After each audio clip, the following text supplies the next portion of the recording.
காவேரியும் சீக்கிரம் சேரணும் அப்படின்னு சொல்லிட்டு யாரெல்லாம் நினைக்கிறீங்களோ இந்த வீடியோக்கு ஒரு லைக் போட்டுருங்க.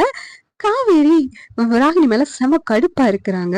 உடனேவும் மெசேஜ் பண்றாங்க, இனிமேல் விஜய் பத்தி தப்பா ஏதாவது போட்டோவோ வீடியோவோ அனுப்புற வேலை வச்சுக்கிட்டு இருந்த பாத்துக்கோ, அப்படி ஏதாவது வந்துச்சு நேர்ல வந்து சாகடிச்சிருவேன் அப்படின்னு சொல்லிட்டு ரொம்ப கடுப்பா வந்து பேசிக்கிட்டு இருக்காங்க காவேரி. விஜய் காவேரியை தனியா மீட் பண்ணணும் அப்படின்னு சொல்லிட்டு நினைக்கிறாங்க. ஆனா வந்து காவேரி தனியா மீட் பண்றதுக்கான சந்தர்ப்பமே வந்து விஜய்க்கு கிடைக்கல. எப்ப பார்த்தாலும் அவங்க குடும்பமும் காவேரியோட சேர்ந்து இருக்கு. இதனால விஜய் வந்து ரொம்ப வருத்தப்படுறாங்க. அந்த நேரத்துல காவேரி அவங்களோட அப்பளத்தெல்லாம் எடுத்துட்டு வெளியில எல்லா கடைக்கும் போடுறதுக்காக வெளியில வராங்க.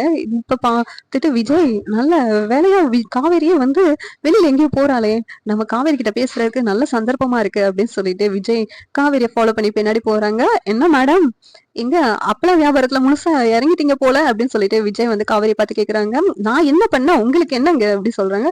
ஏங்க, அந்த அப்பளத்துல ஆட் ஷூட் பண்ணி கொடுத்ததே நான் தாங்க, உங்க அப்பளம் கம்பெனியோட மாடலே நான் தாங்க, அதனாலதான் கேட்டேன் அப்படின்னு சொல்லிட்டு சொல்றாங்க. உங்க அப்பள கம்பெனியை டெவலப் பண்றதுக்கு ஏதாவது ஏர் ஷூட்ல நடிச்சு கொடுக்கணும்னா சொல்லுங்க, நான் நடிச்சேன்னா உங்க அப்பள பிசினஸ் வந்து ரொம்ப இன்னும் பாப்புலர் ஆயிரும். இந்த சீரியல் எப்படி இருந்தா நல்லா இருக்கும் நீங்க நினைக்கிறீங்கன்னு கமெண்ட் பண்ணுங்க. இந்த வீடியோ பிடிச்சிருந்தா லைக் பண்ணுங்க, ஷேர் பண்ணுங்க, சப்ஸ்கிரைப் பண்ணுங்க. தேங்க்யூ.